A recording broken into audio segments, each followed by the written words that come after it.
Mr. Frost. Thank you, Mr. Chair. Mr. Cuffari, the Office of Personnel Management's Federal Employee Viewpoint Survey is a tool for federal agency employees to provide feedback on how engaged they are in their work. When people are engaged at work, they're more effective at their jobs, they perform the work more efficiently, and part of a principal's job is keeping their team engaged. In other words, the Federal Employee Viewpoint Surveys can reveal what leadership techniques are working for agency executives and which ones are not. In fact, Mr. Cuffari, you regularly tout your office's Federal Employee Viewpoint S-score since you've taken over as Inspector General. In May 2022, in a letter to this committee, you highlighted portions of your office's survey data from 2020 and 2021 that apparently show improvement in employee engagement. And in an email you sent to all your staff in December 2022 that I have here, you again highlighted improvements in your agency's 2022 survey data. Mr. Chair, I ask unanimous consent to enter into the record an email between Inspector General Cuffari and his office lauding the importance of Federal Employee Viewpoint survey scores. Without objection. Thank you. Mr. Cuffari, do you agree that the Federal Employee Viewpoint survey data are important indicators for how an agency is performing? Yes.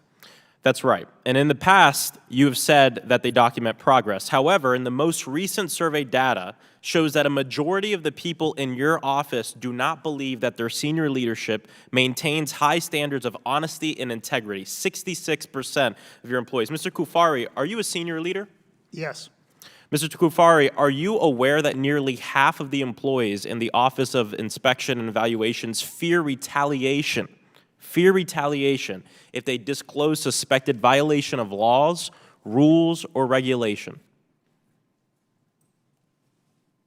You're asking if I'm aware of it? Are you aware of that? Are you aware of the fact that 40% compared to 43% who don't? No, sir.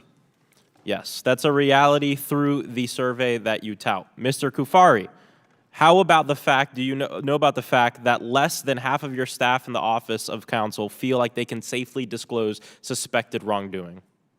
Yes. You are aware of that. Only 45% feel like they can disclose that. I find this incredibly alarming, especially when coupled with the fact that you've run away from any efforts to conduct oversight in your office, using taxpayer money, $1.4 million, to contract a law firm to run away from accountability on your part. And you know, I've seen weak leaders run from accountability before. In my home state of Florida right now, Governor Ron DeSantis is saddling taxpayers with billions in legal fees to defend his unlawful policies with his intimidation, his removal of dissenting officials. He's taking major losses on the backs of taxpayers because private sector officials called out his disastrous agenda. And the Florida legislature has approved a whole new budget to pay for all of his legal losses, but he doesn't want to answer for that. And I admit, at this point, many of us realize that DeSantis gets an F in accountability. However, inspectors general are meant to serve as a safe haven for whistleblowers. How is a whistleblower supposed to trust your office when members of your own staff don't even feel safe to report wrongdoing themselves? I yield to Mr. Ivey.